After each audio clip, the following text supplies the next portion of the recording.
கப்பல் வேட்டை. களபதியின் உடலையும் மாண்டு போன மற்ற மாலுமிகளின் உடல்களையும் சேர்த்து வைத்து உலர்ந்த மரக்கட்டைகளை அடுக்கி தகனம் செய்தார்கள். தீ மூட்டி எரியத் தொடங்கிய போது இளவரசர் முகத்தில் கண்ணீர் பெருகிக் கொண்டிருப்பதை சேனாதிபதி பூதி விக்ரமகேசரி கவனித்தார். ஐயா, இந்த பாதகர்களின் சாவுக்காக கண்ணீர் விடுகிறீர்கள்? தங்களை சிறைப்படுத்த வந்த துரோகிகளுக்கு கடவுளே தக்க தண்டனை அளித்துவிட்டார். தாங்கள் ஏன் வருத்த வேண்டும்? சேனாதிபதி, இவர்கள் துரோகிகள் அல்ல. இவர்களுடைய மரணத்துக்காகவும் நான் வருத்தப்படவில்லை. சோழ நாட்டுக்கு இவ்வளவு பொல்லாத காலம் வந்துவிட்டதே என்று வருந்துகிறேன். பொல்லாத காலம் பழுவேட்டரையர்களுடனேயே வந்துவிட்டது. இப்போது புதிதாக ஒன்றும் வரவில்லையே. புதிதாக தான் வந்திருக்கிறது. களபதியின் கட்டளையை கப்பல் மாலுமிகள் மீறுவது என்று வந்துவிட்டால் அதை காட்டிலும் ராஜ்யத்துக்கு கேடு வேறு என்ன இருக்க வேண்டும்? சேனாதிபதி, இது சிறிய அறிகுறிதான். இதை போலவே சோழ ராஜ்யம் எங்கும் பிளவுகள் ஏற்படுமோ என்று அஞ்சுகிறேன். அப்படி ஏற்பட்டால் விஜயாலய சோழர் அஸ்திவாரமிட்ட இந்த மகாராஜ்யம் சின்னாபின்னமாகிவிடுமே. இந்த கேடு என்னாலேயா நேர வேண்டும்? மகாபாரத கதை கேட்டிருக்கிறேன். துரியோதனன் பிறந்தபோது நரிகளும் ஓநாய்களும் பயங்கரமாக ஊளையிட்டன என்று பாரதம் சொல்கிறது. நான் பிறந்தபோதும் அப்படி நரிகளும் ஓநாய்களும் பயங்கரமாக ஊளையிட்டிருக்க வேண்டும் என்றார் இளவரசர். ஐயா, தாங்கள் இந்த உலகில் ஜனித்தபோது என்னென்ன நல்ல சகுனங்கள் ஏற்படலாமோ அவ்வளவும் ஏற்பட்டன. தங்கள் ஜாதகத்தை கணித்த ஜோதிடர்கள்... போதும் சேனாதிபதி, போதும். இந்த பேச்சை கேட்டு கேட்டு என் காது புளித்து விட்டது. என் ஜாதக விசேஷம் இருக்கட்டும். நாம் பிரிய வேண்டிய காலம் வந்துவிட்டது. சேனாதிபதி, தங்களை கேட்டுக்கொள்கிறேன். இந்த கப்பல்களிலிருந்து களபதியின் கட்டளையை மீறி சென்ற மாலுமிகள் தங்களிடம் வந்தால் தாங்கள் அவர்களை சேர்த்து கொள்ளக்கூடாது. உடனே சிறைப்படுத்தி அவர்களை தஞ்சைக்கு அனுப்ப வேண்டும். இளவரசரே, களபதி கூறியதை மட்டும் நாம் கேட்டோம். மாலுமிகளின் கட்சி என்னவென்று நாம் கேட்கவில்லை. ஒரு பக்கத்து பேச்சை மட்டும் கேட்டு எப்படி தீர்மானிக்க முடியும்? அது நீதிக்கும் தர்மத்துக்கும் உகந்ததா? தாங்கள் என்னுடன் வாருங்கள். அந்த மாலுமிகள் வந்ததும் அவர்கள் சொல்வதையும் கேட்டு முடிவு செய்யுங்கள். ஐயா, அது சாத்தியமில்லை. தங்கள் உசிதம் போல் செய்யுங்கள். நான் இனி ஒரு கணமும் இங்கே தாமதிக்க முடியாது. உடனே புறப்பட வேண்டும். படகுக்காரன் எங்கே? எங்கே புறப்பட வேண்டும் இளவரசரே? படகுக்காரன் எதற்கு? இதை பற்றி தாங்கள் கேட்கவும் வேண்டுமா? வந்தியத்தேவனை ஏற்றிச் செல்லும் கப்பலுக்கு தான் நானும் போக வேண்டும். அந்த வீராதி வீரன் எனக்காகவல்லவோ அராபியர் வசப்பட்ட கப்பலில் ஏறி பயங்கரமான அபாயத்துக்கு உள்ளாகி இருக்கிறான். அவனை நான் கைவிட்டு விடக்கூடுமா?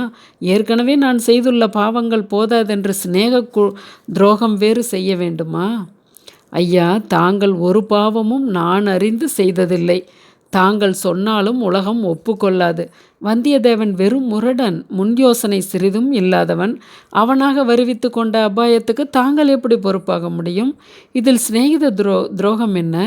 இளவரசே, எங்கிருந்தோ தரிகெட்டு வந்த ஒரு வாலிபனை தங்கள் சிநேகிதன் என்று கொண்டாடுவதே எனக்கு பிடிக்கவில்லை. சமநிலையில் உள்ளவர்கள் அல்லவோ சிநேகிதர்களாக முடியும். சேனாதிபதி, வீண் பேச்சில் காலம் கடத்த நான் விரும்பவில்லை. அவன் என் சிநேகிதன் இல்லாவிட்டாலும் நன்றி என்பதாக ஒன்று இருக்கிறதல்லவா? வள்ளுவர் முதல் பெரியவர்கள் வரை அனைவரும் சொல்லி இருக்கிறார்களே. சோழகுலத்தார் நன்றி மறவாதவர்கள் என்ற புகழ் என்னால் கெட்டுவிட போக விடமாட்டேன். இந்த வினாடியே புறப்பட்டு சென்று அந்த கப்பலை தேடி பிடிப்பேன். எப்படி புறப்படுவீர்கள்? எங்கே தேடுவீர்கள் இளவரசரே? நீங்கள் வந்த படகில் ஏறிக்கொண்டு புறப்படுவேன். முயலை வைத்துக்கொண்டு புலி வேட்டையாட முடியுமா? ஆழ்கடலில் செல்லும் மரக்கலத்தை இச்சிறிய படகில் ஏறி துரத்தி பிடிக்க முடியுமா? பிடித்த பிறகுதான் என்ன செய்வீர்கள்? படகில் ஏறி போவேன். படகு உடைந்தால் மரக்கட்டையை பிடித்து நீந்தி கொண்டு போவேன். வந்தியத்தேவனை ஏற்றி செல்லும் கப்பல் 7 கடல்களுக்கு அப்பால் சென்றாலும் அதை துரத்தி கொண்டு போய் பிடிப்பேன். பிடித்த பிறகு என் நண்பனை காப்பாற்ற முடியாவிட்டால் நானும் அவனோடு உயிரையாவது விடுவேன். படகுக்காரன் எங்கே? இவ்விதம் சொல்லிக்கொண்டே இளவரசர் நாலாபுரமும் திரும்பி பார்த்தார். படகுக்காரனுடன் ஒரு பக்கமாக நின்று பூங்குழலி பேசிக்கொண்டிருந்ததை கவனித்தார். அருகில் ஊமை மூதாட்டியும் நின்றால் அவள் இருந்த இடத்தை நோக்கி விரைந்து போனார். சமீபத்தில் சென்றதும் பூங்குழலி கண்களில் நீர் ததும்ப அப்படகுக்காரனுடன் ஆத்திரமாக ஏதோ பேசிக்கொண்டிருந்தாள். ஆகா, இது என்ன, இன்னொரு உட்கலகமா என்றார். படகுக்காரன் திடீரென்று இளவரசர் காலில் விழுந்தான். இளவரசே, தெரியாமல் பாதகம் செய்துவிட்டேன், பணத்தாசையால் செய்துவிட்டேன், மன்னிக்க வேண்டும் என்று கதறினான். இது என்ன பூங்குழலி, எல்லாருமாக சேர்ந்து என்னை பைத்தியமாகி விடுவீர்கள் போலிருக்கிறதே, நீயாவது விஷயம் என்னவென்று சொல்லக்கூடாதா? இளவரசே, இத்தனை நேரம் சொல்ல வெட்கப்பட்டு கொண்டு சொல்லவில்லை. இவன் என் தமையன். தங்களை கொல்லுவதற்காக வந்த 2 பாவிகளையும் இவன்தான் கோடிக்கரையிலிருந்து படகில் ஏற்றி கொண்டு வந்தான். அவர்கள் சொற்படியேதான் இவன் இதுவரை இங்கே காத்து கொண்டிருந்தான். அவர்களை இன்று காலையில் மறுபடியும் படகில் ஏற்றி நாம் பார்த்த கப்பலில் கொண்டு போய் விட்டானாம். தங்கள் நண்பரும் அதிலேதான் ஏறி இருக்கிறார் என்றாள். பிரபு, என்னை வெட்டி கொன்று விடுங்கள். அவர்கள் அத்தகைய துஷ்டர்கள் என்று எனக்கு தெரியாது. தெரிந்திருந்தால் செய்திருக்க மாட்டேன். என்னை தங்கள் கையாலேயே கொன்று விடுங்கள். அப்பனே, இச்சமயம் உன் உயிர் எனக்கு விலை மதிப்பில்லாத பொருள். வா, போகலாம். அந்த கப்பலிலேயே என்னையும் கொண்டு போய் ஏற்றிவிடு. எனக்கு நீ செய்த கெடுதலுக்கு அதுதான் பரிகாரம். புறப்படு, போகலாம் என்றார் இளவரசர். கடற்கரையோரத்தில் சென்றதும் கரையில் கிடந்த படகை படகோட்டி தண்ணீரில் இழுத்தான். இளவரசர் கடலை கூர்ந்து பார்த்து கொண்டிருந்தார். அதோ கப்பல் இன்னும் தெரிகிறது, பிடித்து விடலாம் என்றார். சேனாதிபதியும் தூரத்தில் திறந்த கப்பலை கூர்ந்து பார்த்தார். இளவரசே, பழம் நழுவி பாலில் விழுந்தது போலாயிற்று என்றார். என்ன தங்களிடமிருந்து கூட நல்ல வார்த்தை வருகிறதே? நம் கண்ணுக்கு தென்படுவது தாங்கள் நினைக்கிறபடி வந்தியத்தேவனை ஏற்றி செல்லும் கப்பல் அல்ல, பார்த்திபேந்திரனுடைய கப்பல். திரிகோணமலை பக்கத்திலிருந்து வருகிறது. நாம் இருக்கும் திசையை நோக்கி வருகிறது, தெரியவில்லையா? ஆமாம், அப்படியானால் மிகவும் நல்லதாய் போயிற்று. பார்த்திபேந்திரர் வேறு ஏதோ நோக்கத்துடன் வருகிறார். ஆயினும் நல்ல சமயத்தில் வருகிறார். சிங்கத்தை கொண்டே சிறுத்தையை வேட்டையாடலாம். ஆனால் அந்த கப்பல் இங்கே வரும் வரையில் நான் காத்திருக்கப் போவதில்லை. படகில் சிறிது தூரம் சென்று எதிர்கொள்கிறேன். இளவரசே, தங்களுடன் படகில் வருவதற்கு ஐயா, நீங்கள் ஒருவரும் என்னுடன் வரவேண்டியதில்லை. இங்கேயே நின்றால் எனக்கு பெரிய உதவி செய்ததாக எண்ணிக்கொள்வேன். திருமலை, உனக்கும் கூடத்தான் சொல்கிறேன். உனக்கு தான் கடல் என்றால் தயக்கமாயிற்றே. ஆமையா, நானும் பின் தங்குவதாகவே இருந்தேன். இலங்கை தீவில் இருக்கும் வரையில் தங்களை பார்த்து கொள்ளும்படிதான் எனக்கு கட்டளை. முதன் மந்திரி மதுரையில் இருக்கிறார். அவரிடம் போய் இங்கு நடந்தவற்றை சொல்ல வேண்டும். அப்படியே செய். பூங்குழலி, நீயும் இங்கே நிற்க வேண்டியதுதான். உன் தமையனை பற்றி கவலைப்படாதே, நான் பார்த்து கொள்கிறேன். நீ வந்த படகை எங்கேயோ விட்டிருப்பதாக சொன்னாயல்லவா? அதில் ஏறி இனி உன் வழியில் போகலாம். நீ எனக்கு செய்த உதவியை என்றும் மறக்க மாட்டேன்.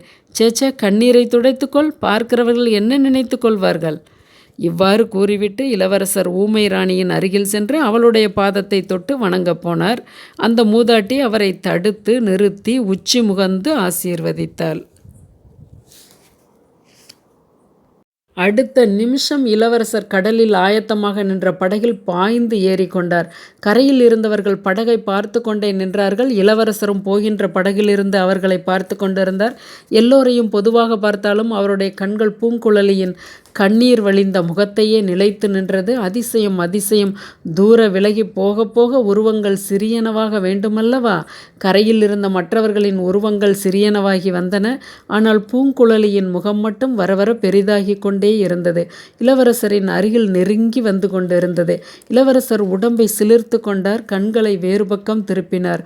முதல் நாள் இரவு கண்ட கனவில் ஒரு நிகழ்ச்சி அவர் மணக்கண் முன் வந்தது. இளைய பிராட்டி குந்தவை, தம்பி, உனக்காக இங்கே வானதி காத்திருக்கிறாள் என்பதை மறந்துவிடாதே என்று கூறிய மொழிகள் கடல் அலைகளின் இரைச்சலுக்கிடையில் தெளிவாக அவருடைய காதில் கேட்டது. அடுத்த அத்தியாயத்தில் சந்திப்போம்.